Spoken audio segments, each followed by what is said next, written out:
Hello guys and welcome to last week's daily puzzle recap. Let's get right into it. For our first puzzle this week, we have one check at a time. Let's get right to it. So what check options do I see? Well, obviously I see the bishop that can move to either of these slots, giving a check. However, obviously if we move our bishop over here, the king can simply take.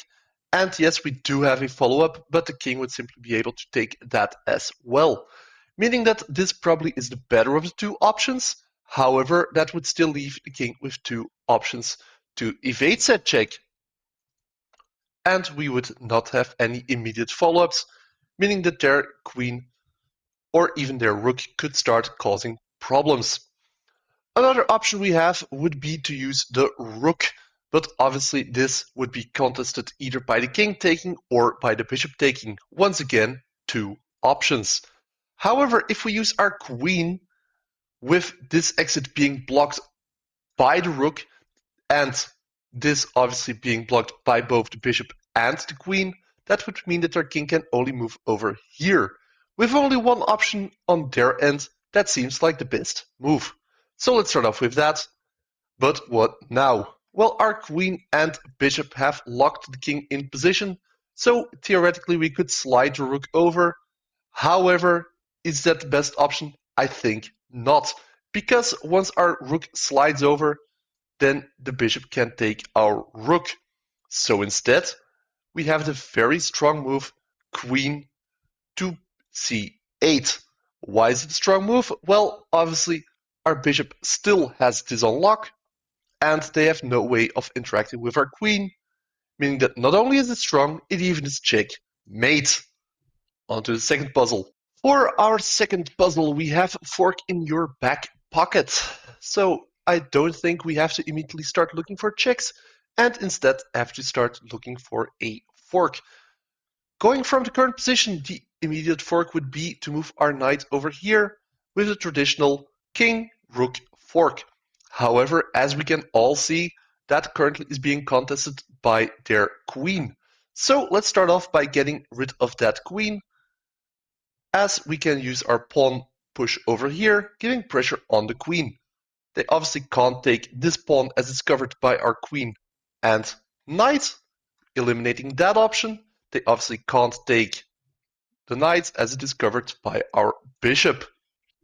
So let's start applying some pressure.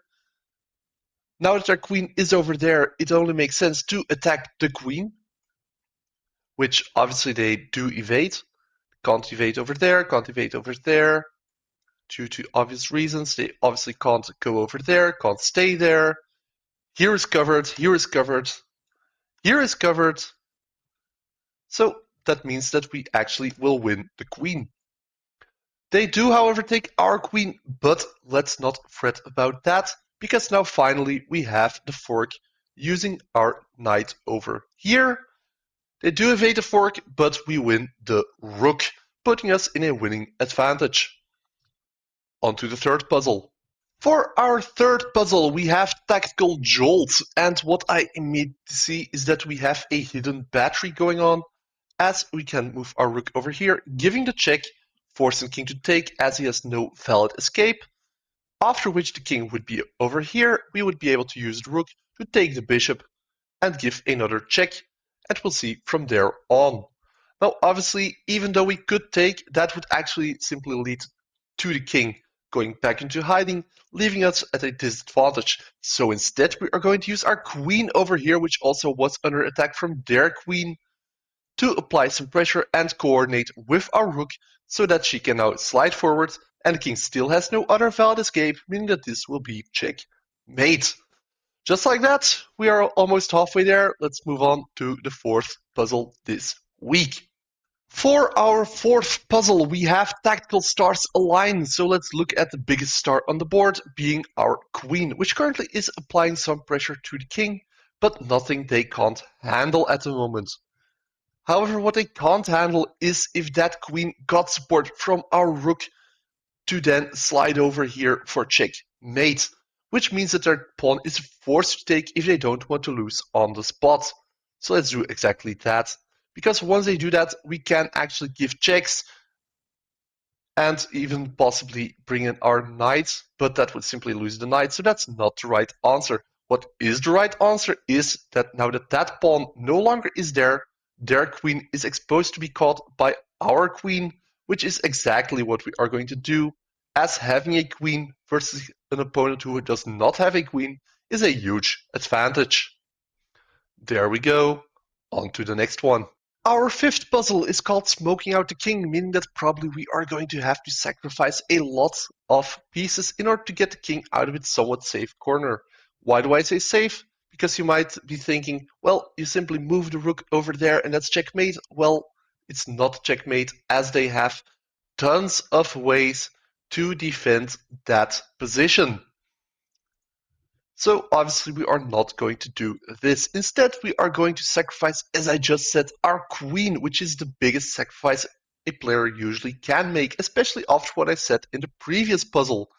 But once they have done this, that actually puts us in an amazing position, as it allows us to use our bishop to take theirs under cover from our knight, forcing the king forward, after which it still once again is very tempting to move that rook over here, but not only does it not achieve checkmate due to them being able to interpose, it actually gets confronted by their queen that I only just noticed, so that would be a worthless move.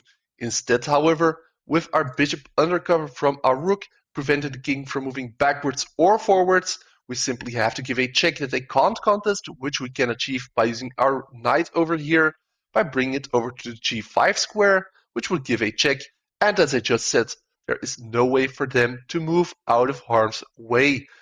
There we go, checkmate. Onto the weekend puzzles. For our sixth puzzle this week, we have Checkmate Persuasion, which implies to me that we have to give a bunch of consecutive checks to eventually lead to checkmate. Now, the first thing I saw was that we could move our bishop over here to give a check, but obviously that's not possible as their queen is pinning the bishop to our king. So instead we have to look to our two other candidates, being the queen and our knight. Now we could use the knight, but that would leave them with 3 escapes. So instead we are going to look at the other piece, being our queen, which we could slide over here, but that would once again lead to 3 escapes, meaning that we have to look at the other option, which would lead to only 1 escape, which considerably is better. Now that their king has moved over there, that means that they are somewhat locked in position with only 1 escape, and we are actually going to force them to use that escape by sacrificing the pawn. After which we are going to give them another check, which only leaves them with 3 options. Or at least those might seem like 3 options, but actually it only is one somewhat viable option. Why? Well, let's start with this square. If they use that square, then under cover from the pawn, our queen could slide over, delivering checkmate on the spot. The other option would be this one, but once again, if they had moved over there, then we could slide our queen over here under cover from the knight, and as you can see, these exits are covered by the pawn. This would be covered by the queen, this would be covered by the queen, that would be covered by the queen, and that's the full square, meaning that that would also be checkmate. Now, however, they have chosen the only option that wouldn't lead to mate in 1, but instead mate in 2. How? Well, once we move our knight over here to give a check, they are forced to move down anyway, and the check that I just shown you with the pawn, but now also with the knight, leads to checkmate. There we go. That's the 6th puzzle. On to the final puzzle for this week. For our final puzzle this week, 2nd rank save, back rank Bliss, we really have a nasty position, being their rook over here, which could deliver a checkmate for their queen. However, we have a queen of our own which can slide over, intervening with all of that. Sadly though, that would obviously lead to them taking said queen, preventing our last defender from actually helping us. But we are not going to counter it by some magical rook plays or bishop plays. No, instead, the always dependable pawn is gonna jump in and go for the double pawn attack. Now they do reset up their checkmate threat, But luckily for us, we have the pawn that can now promote, not only giving the check, also being undercover from our rook and our pawn, which would then be able to immediately re-promote, even if they were to use their queen to take. But as you can see, their queen could take ours, losing their own queen and eventually leading to the same position anyway. So now our queen can slide over and take theirs, putting us in a winning position. There we go. Those were all the puzzles for this week. Thanks for watching. Please leave a like, subscribe, and hopefully see you for next week. Bye.